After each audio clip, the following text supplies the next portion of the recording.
Beaucoup de personnes croient que l'Antéchrist viendra dans le monde sous la forme d'un leader politique. La première partie de ces personnes parle d'un quatrième royaume, différent des autres royaumes, qui aura le pouvoir de dominer toute la terre. Cela pourrait être interprété comme un gouvernement mondial très puissant, dirigé par l'Antéchrist.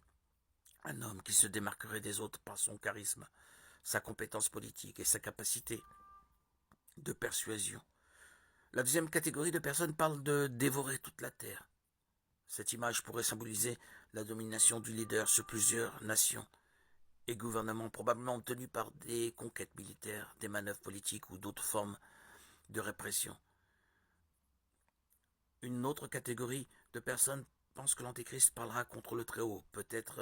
Cela peut être interprété comme une tentative de ce leader de détourner l'adoration et la loyauté des gens envers Dieu pour lui-même et son gouvernement. Enfin, la dernière partie de personnes considère que l'oppression des saints de Dieu et la tentative de changer les temps et la loi serait une continuation de ce que veut faire l'Antéchrist sur ceux qui ne se plieront pas à la direction de l'Antéchrist en s'alignant sur ses valeurs et principes. Ils seront alors persécutés et tués. Et avec le temps, tout comme dans la première théorie, plusieurs hommes politiques mondialement connus ont été désignés comme des antéchrists potentiels tels que Néron, Napoléon, John Kennedy, Mikhail Gorbatchev, Ronald Reagan et plus récemment les noms de Barack Obama, Donald Trump, Joe Biden, Vladimir Poutine et le roi Charles II ont émergé. Si nous examinons les Écritures, nous verrons que l'Antéchrist aura toutes les caractéristiques mentionnées par cette théorie. Cependant, il n'y a aucune ligne dans la Bible qui affirme ou garantit que l'Antéchrist sera un leader politique utilisant son influence pour dominer le monde. Il y a une autre théorie, celle du leader religieux. Cette théorie affirme que l'Antéchrist sera un leader religieux si influent et respecté qu'il convaincra d'autres leaders spirituels de se rallier à la formation d'une nouvelle et unique religion mondiale. Et pour gagner la confiance de tous, il utilisera des miracles et d'autres signes. Selon la théorie, cet homme serait présenté au monde comme étant si spiritualisé qu'il pourrait sembler avoir été envoyé par Dieu lui-même.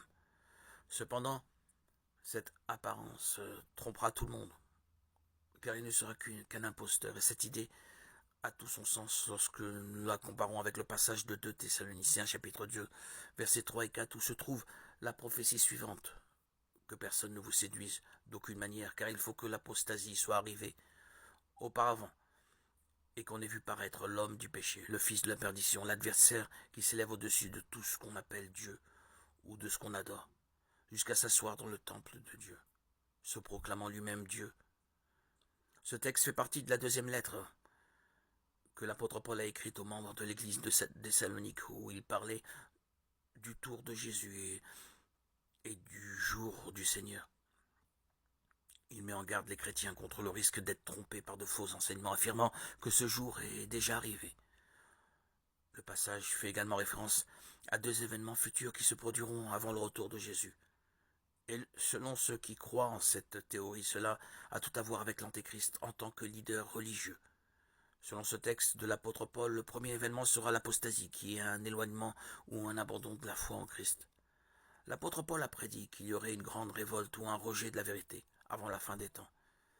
Et les partisans de cette théorie affirment qu'elle se produira sous l'influence de ce leader religieux qui s'auto-proclamera Dieu et incitera les nations à suivre ses nouveaux commandements tout en rejetant les commandements de la Bible. Ensuite viendra le deuxième événement, qui est la révélation de l'homme du péché, le fils de la perdition. L'audace de cet homme sera telle qu'il se placera au lieu du Seigneur dans le 3e temple de Jérusalem, déjà en cours de planification, pour accomplir ce que les Écritures appellent un sacrilège terrifiant, où le nom et la sainteté de Dieu seront profondément blasphémés par ce leader. Selon ce chapitre de l'Apocalypse, la première bête serait un leader politique et religieux qui recevrait une blessure mortelle et serait guéri, amenant les gens à l'adorer. La deuxième bête serait un faux prophète qui ferait des signes et des prodiges au nom de la première bête et ordonnerait la création d'une image à son effigie, à vénérer. Ces théoriciens croient que la première bête serait un pape.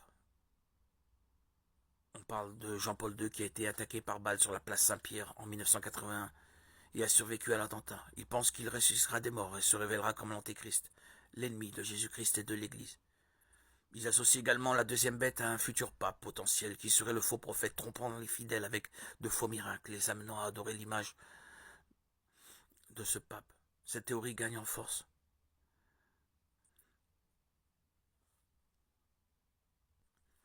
Cependant, cette théorie sur le pape ne tient pas, car la Bible nous assure dans Hébreux chapitre 9 que les hommes sont destinés à mourir une seule fois, puis vient le jugement.